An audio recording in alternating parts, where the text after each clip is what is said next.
नजर डालते हैं शोबिस की दुनिया पर। मारूफ अदाकारों और मेजबान फिजा अली ने रियलिटी डेटिंग शो लाजवाल इश्क के बोल्ड परफॉर्म पर सख्त तनकीद की है। पाकिस्तान का पहला रियलिटी डेटिंग शो लाजवाल इश्क यूट्यूब पर नशर किया जा रहा है, जिसने अपनी बोल्ड और गैर रिवायती पेशकश की वजह से शदीद अवामी रद्दअमल को जन्म दिया है। इस शो को मारूफ अदाकारा आयशा उमर होस्ट कर रही हैं, जबकि शो की रिकॉर्डिंग तुर्किया के एक वेला में की गई है। प्रोग्राम में 4 लड़के और 4 लड़कियां एक ही छत के नीचे अपना हमेशा का प्यार तलाश करने के मिशन में शरीक हैं। मशहूर मौसीकार AR रहमान ने बॉलीवुड की 2008 की मशहूर फिल्म जोधा अकबर के दिल को छू लेने वाले गाने ख्वाजा मेरे ख्वाजा के बारे में इंकशाफ करते हुए इसकी तैयारी और पस मंजर समेत तफसीलात से पहली बार मद्दाहों को आगाह कर दिया।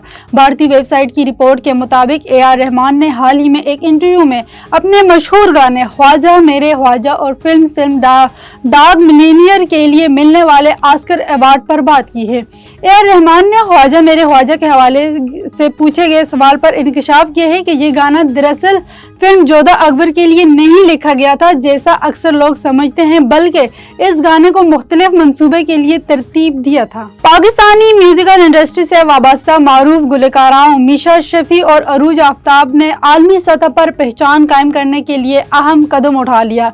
उन्होंने ग्रैमी अवार्ड्स की नामजदगियों के लिए अपने अपने नए एल्बम व गाने इनफरादी तौर पर जमा करवा दिए हैं। मीशा शफी ने अपना पहला सोलो एल्बम खेलने को 3 कैटेगरीज के लिए पेश किया है। इनमें best global music album, best global music performance और नॉन क्लासिकल शामिल हैं।